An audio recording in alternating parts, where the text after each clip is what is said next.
Hello everyone, this is Jitendra and welcome to JK Online Classes. In this video, we are going to discuss the question answer of the 8th chapter, that is 18th century political formations. It is the 8th chapter and the last chapter from the class 7 social science history book. तो जो भी बच्चे class 7 के हैं वो video के अंत तक जरूर बने रहना, क्योंकि इस चैप्टर का जितने भी एनसीईआरटी सॉल्यूशंस है और कुछ शॉर्ट आंसर और लॉन्ग आंसर क्वेश्चंस को भी इसमें यहाँ पे डिस्कस किया जाएगा। और अगर कोई इसको जीके के पर्पस से यानी जनरल नॉलेज के पर्पस से भी देख रहा है तो वो भी वीडियो के अंत तक जरूर बने रहें, क्योंकि वो उसके लिए भी यूजफुल होने वाला है। Alright, so this chapter is from the class 7 social science history book. आगे बढ़ने से पहले बच्चों अगर पढ़ाई में किसी तरीके का हेल्प चाहिए तो जेके ऑनलाइन क्लासेस से फोन नंबर के माध्यम से या फिर वेबसाइट के माध्यम से संपर्क कर सकते हो, but all the services are paid, पैसा लगेगा। जेके ऑनलाइन क्लासेस यूट्यूब पे भी है, फेसबुक पे भी है, इंस्टाग्राम प्रोफाइल भी है, व्हाट्सएप चैनल भी है एंड क्वोरा पे भी है। सभी जगह से लाइक फॉलो सब्सक्राइब जरूर करो, मैं सब पे कुछ ना कुछ अपडेट करते रहता हूँ, और तो उससे तुम भी अपडेटेड होगे, या फिर तुम मुझे ट्विटर पे फॉलो कर सकते हो। ओके बच्चों, तो जिनको आता है उनके लिए रिवीजन और जिनको नहीं आता उनके लिए शुरुआत। अपने दोस्तों के साथ भी इसे शेयर कर देना ताकि उन्हें भी पढ़ाई में हेल्प मिल सके। जिस चैप्टर का क्वेश्चन आंसर डिस्कस करने जा रहे हैं वो chapter 8 18th century political formations. तो स्टार्टिंग में इस पीडीएफ को रहने दो, पहले चैप्टर का एक्सप्लेनेशन पहले ही चैनल पे अपलोड हो चुका है, ठीक है। तो उसको तुम लोग डिस्क्रिप्शन में दिए गए लिंक की मदद से देख सकते हो या फिर चैनल पे भी जाकर के देख सकते हो। और अगर इस पीडीएफ को रीड करना चाहते हो तो इसको तुम डाउनलोड करके भी रीड कर सकते हो या फिर वेबसाइट पे भी जाकर के रीड कर सकते हो। तो इसका भी लिंक तुमको डिस्क्रिप्शन में मिल जाएगा। ऑलराइट, तो सबसे पहले हमारा स्टार्ट होता है वेरी इंपॉर्टेंट वन लाइनर्स से, जो कि जनरल नॉलेज के पॉइंट से बहुत इंपॉर्टेंट है। और जनरल नॉलेज पॉइंट के कहने का मतलब कि इससे fill in the blanks, match the following, multiple choice questions, फिर ट्रू फॉल्स, इस तरह के क्वेश्चंस बन सकते हैं। तो इसको तुम लोग पीडीएफ में रीड कर लेना, वेबसाइट पे जाकर के रीड कर लेना। हम लोग यहाँ पे डिस्कस करेंगे mainly short answer questions, long answer questions और एनसीईआरटी सॉल्यूशंस। तो हम लोग स्टार्ट करेंगे अपना सबसे पहले शॉर्ट आंसर क्वेश्चन से। Alright, so short answer question, जिसमें फर्स्ट क्वेश्चन है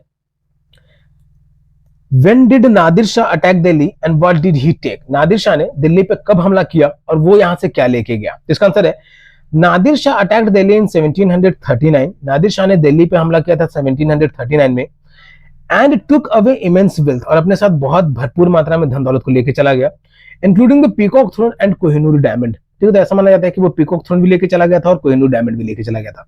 सो Nadir Shah attacked Delhi in 1739 and took immense wealth with him. So it was our first question. Our second question is what was the दल खालसा? ठीक है, तो ये सिखों का ग्रुप है जो खालसा, जो अलग कंट्री बनाना चाहता है इंडिया को। तो इस वजह से मैं उन्हें टेररिस्ट भी कहता हूँ। ठीक है, मैंने चैप्टर 1 में चैप्टर एक्सप्लेनेशन में खालसा ग्रुप को टेररिस्ट कहा है, तो इसी वजह से, क्योंकि वो अपने इंडिया को एक अलग से कंट्री बनाना चाहता है, खालिस्तान। तो मैं तो ऐसा नहीं चाहूंगा कि अपना हिंदुस्तान के नाम से ही जाना जाए, ना कि खालिस्तान के नाम से जाना जाए। तो इसलिए मैं खालसा वालों को टेररिस्ट कहता हूँ। तो उन्हीं से रिलेटेड है ये क्वेश्चन। तो व्हाट वाज द दल खालसा? तो दल खालसा क्या था? Dal Khalsa was the combined army of the Sikh. ये सिखों का एक कंबाइंड आर्मी था which met at Amritsar during Baisakhi and Diwali to make important decisions. तो ये अमृतसर और बैसाखी के समय में अमृतसर में मिला करते थे इंपॉर्टेंट डिसीजंस लिया करने के लिए। Alright, so it was answer to our second question. Our third question is what was chauth and who collected? इस चौथ क्या था और इसे कौन कलेक्ट करता था? तो इसका आंसर है chauth was a 25% tax on land revenue. ठीक है, तो जो भी खेती बाड़ी से उपज हुआ करती थी तो उसपे 25% टैक्स था, वो चौथ कहते थे। It was collected by Marathas, इन्हें मराठा के द्वारा कलेक्ट किया जाता था from other rulers in return for protection, दूसरे राजाओं से उनके प्रोटेक्शन के तौर पे। So this was the tax collection system of the chauth during the reign of Marathas. It was answer to our third question. Our fourth question is Who built the Jantar Mantar and where was it observatories located? Jantar Mantar कौन बनवाया और इसके जो observatories हैं तो वो कहाँ है लोकेटेड है? तो जंतर मंतर बनाया गया था सवाई जयसिंह के द्वारा। Sawai Jai Singh built the Jantar Mantar and its observatories are in Jaipur, Delhi, Ujjain, Mathura and Varanasi. So these are the few cities where the observatory of Jantar Mantar is situated: Jaipur, Delhi, Ujjain, Mathura and Varanasi. So these are the 4 cities where Jantar Mantar has been built by the Raja Savai Jai Singh.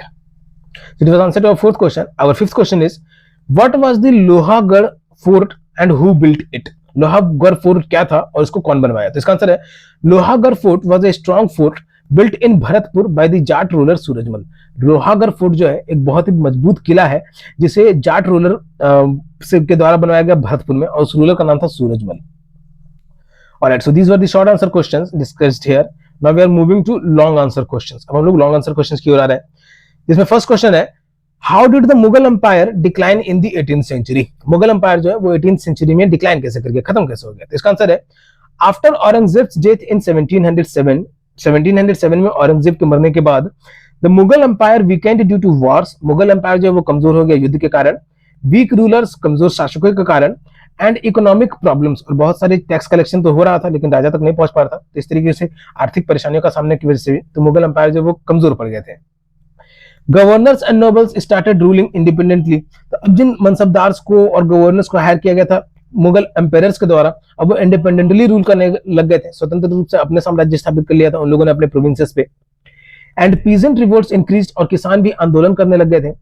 Foreign invasions by Nadir Shah and Ahmad Shah Abdali further destroyed the empire, विदेशी आक्रमण नादिर शाह के द्वारा 1739 में, अहमद शाह अब्दाली के द्वारा जो कि 5 बार किया था 1748 से 1761 के बीच में, तो इसने साम्राज्य को और ध्वस्त किया।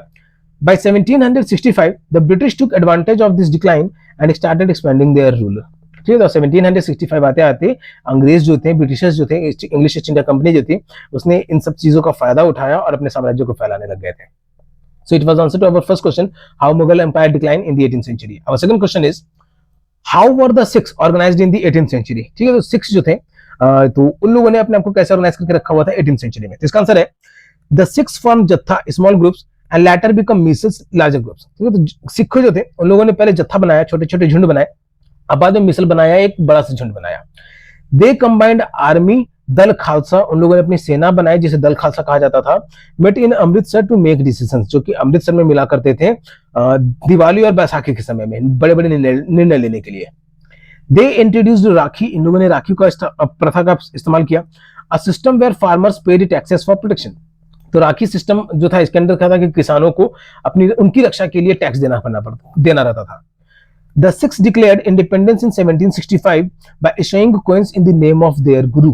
तो जो सिख थे, जिन्हें खालसा जो कहा जा रहा है, तो इन लोगों ने अपनी आजादी 1765 में डिक्लेयर कर दी थी और अपने गुरुओं के नाम का इन लोगों ने सिक्का भी बनाना शुरू कर दिया था।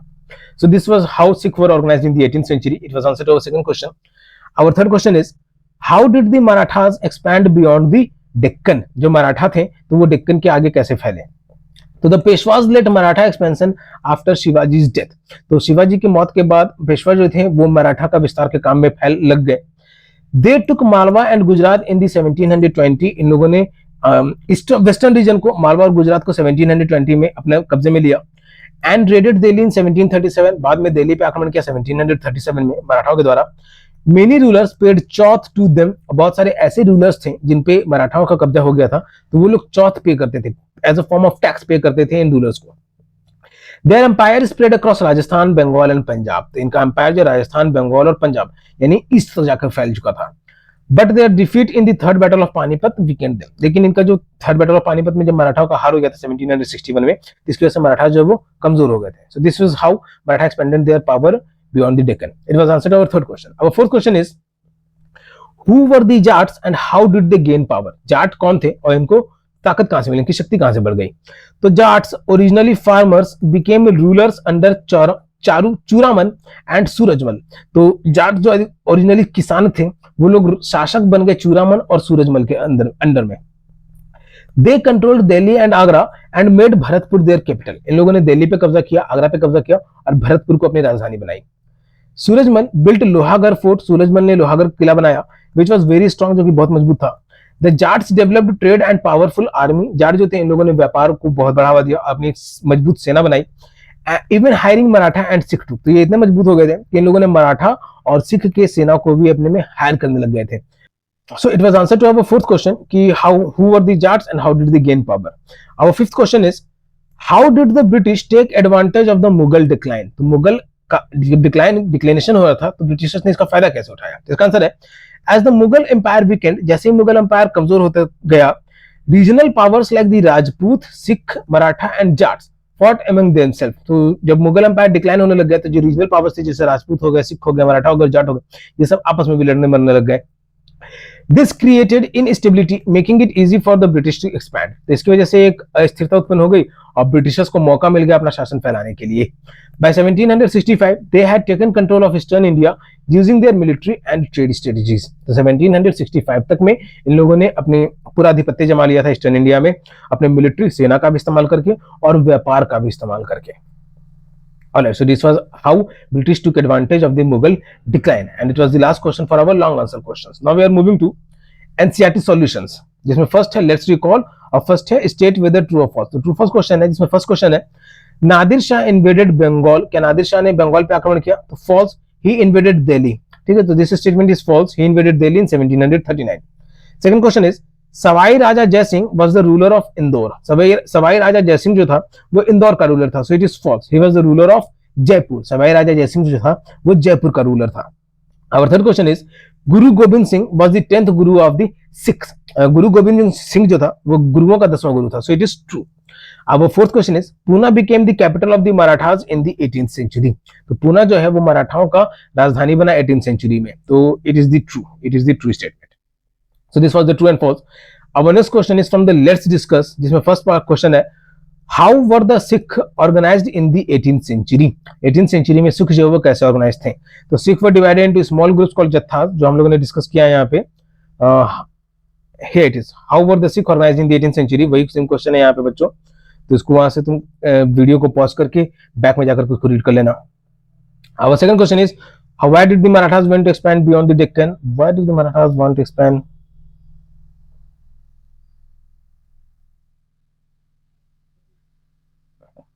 ऊपर हम लोगों ने देखा हाउ डिड द मराठास, अब हम लोग देखेंगे व्हाई डिड द मराठास। ठीक है, तो ऊपर में हम लोगों ने देखा कि कैसे मराठास जो है वो डेक्कन के आगे कैसे एक्सप्लेन किए, और अब यहाँ पे क्यों। तो Marathas wanted to expand for more land wealth and power, Maratha जो है वो ज्यादा जमीन, धन और शक्ति के लिए एक्सपैंड हो रहे थे। They needed new territories to collect chauth, उनको नए क्षेत्र चाहिए थे ताकि टैक्स कलेक्ट कर सके, जैसे चौथ हो गया, एंड स्ट्रेंथन देयर इकोनॉमी, और अपने आर्थिक स्थिति को मजबूत कर सके, मराठाओं के बारे में। They also wanted to replace the declining Mughal empire, और ये अभी के समय में जो मुगल एम्पायर अस्त हो रहा था तो उसको भी दबाना चाहते थे, उसको भी खत्म करना चाहते थे। By the 1730s they controlled Malwa, Gujarat, Bengal, Punjab and Rajasthan, तो 1730 होते होते इन लोगों ने मालवा, गुजरात, पंजाब और राजस्थान पे अपना शासन जमा भी लिया था। So these were why the Marathas went to expand their Deccan. Now it was answer to our third question. Our fourth question is do you think merchants and bankers today have the same influence as they did in the 18th century, क्या तुमको लगता है कि जैसे व्यापारी हैं और जो बैंकर्स हैं जिनका इन्फ्लुएंस आज के समय में है वैसी 18th सेंचुरी में भी था? सो इसका आंसर है नो। ठीक है, ऐसा नहीं था। Merchants and bankers in the 18th century were very powerful because they funded rulers, armies and wars। तो उस समय के जो व्यापारी थे, जो भी बैंकर्स थे, जिनके पास भी पैसा जमा करके रखा जाता था, तो वो ऐसे नहीं थे, वो बहुत ज्यादा पावरफुल थे क्योंकि वो वहां के राजाओं को, सेना को और युद्ध के लिए पैसा फंड किया करते थे। ठीक है, पैसा लगाया करते थे। They also collected taxes and managed trade, ये टैक्स कर वसूली क्या करते थे और ट्रेड को भी, व्यापार को भी मैनेज करते थे। Today merchants and bankers are important in the economy, आज के समय में जो व्यापारी हैं और जो बैंक वाले हैं उनका आर्थिक के कामों में, लेन देन में बहुत ज्यादा यूजफुल रहता है। But they do not control politics and आर्मीज like before, लेकिन ये राजनीति स्थिति को और सेना को उस तरीके से नहीं कंट्रोल कर रहे हैं। देखिए, तो ये अंतर है आज के समय में और पहले के समय से। It was answer to our fourth question. Our fifth question is did any of the kingdoms mentioned in this chapter develop in your state?